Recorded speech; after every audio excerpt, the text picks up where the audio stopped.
sur le constat. Je crois qu'il n'y a plus besoin de présenter de photos, il n'y a pas photo comme on dit, les choses sont claires. Aujourd'hui, pour moi, je dis souvent en guise d'introduction, c'est pas de l'islamophobie, parce que la phobie, effectivement, ça se soigne. Moyennant un peu de pédagogie, un peu de connaissance de l'islam, on peut soigner ceux qui ont peur de l'islam. Mais là, c'est une guerre à l'islam. C'est une véritable guerre qui est orchestrée avec des soldats, avec des sous-officiers, avec des généraux qui se trouvent dans les coulisses du pouvoir, qui se trouvent dans la classe politique, qui se trouvent de l'extrême gauche à l'extrême droite, et je pèse mes mots, je vais jusqu'à l'extrême gauche parce que j'en parlerai un petit peu tout à l'heure. Donc pour moi, je dis c'est une guerre, et quand on est en guerre, comme dit le Premier ministre, qui désigne ouvertement les ennemis de l'intérieur, quand il parle de l'ennemi de l'intérieur, on pense à qui? Honnêtement, on pense à qui? Le français moyen, il pense à qui? Quand il entend qu'il y a un ennemi de l'intérieur, vous pensez qu'il pense au Basque, au Corse, qui fait des attentats, qui pose des bombes, qui fait du séparatisme? Non, pense aux musulmans.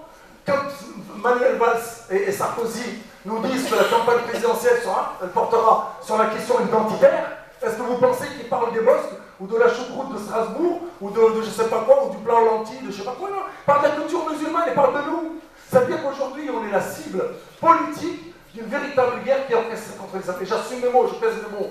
Parce qu'aujourd'hui, moi je disais il y a quelques années, les gens connaissent, je dis demain, peut-être ton fils, tu pourras plus l'appeler Mohamed et Fatima.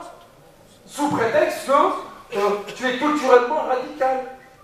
Il faut être dans le move. Et on trouve même des cautions religieuses qui sont en train d'avancer dans ce sens.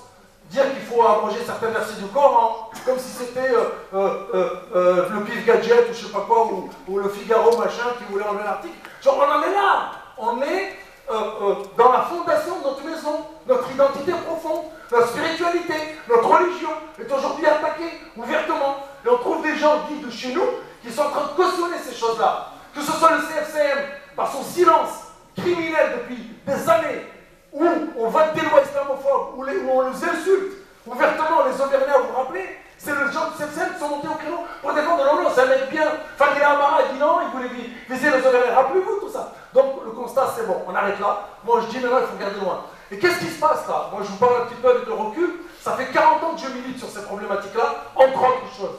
Et je me rends compte de quoi? C'est que les sociétés en 40 ans, elles évoluent, elles avancent vers plus de liberté, plus d'égalité, plus de droit, plus de justice. Ben nous, on régresse. Les musulmans, on régresse. Pourquoi? Parce qu'il y a 40 ans, moi j'ai commencé en 76 à militer avec le MRAP, par exemple, on défendait les travailleurs immigrés, on défendait les victimes de racisme, les victimes de discrimination, quelle que soit leur couleur de peau, leur religion, il n'y avait pas de différence, on ne cherchait pas. Aujourd'hui, moi j'étais en Tunisie pendant l'affaire du Burkini, vous savez l'image qu'on voit de l'étranger? Les musulmans attaqués par la France, les musulmans sont encore cuits sur eux-mêmes. En gros, c'est la guerre de la France contre les musulmans. C'est pour ça que je parlais de Pierre. C'est l'image qui est renvoyée. Et on se rend compte aujourd'hui, on est au moins 4 ou 5 associations à lutter contre l'islam. Mais c'est une mascarade, excusez-moi. Avec tout le respect que j'ai pour toutes les associations. Donc CRI, moi CRI c'est un outil. Et je vais vous dire pourquoi on l'a fait. Parce qu'en 2008, j'ai rencontré les responsables du CCIF, Sami Deba et Mila Charef, la sœur qui est juriste. Je leur ai dit, le combat de l'islamophobie, c'est un combat éminemment politique. Ce n'est pas juridique.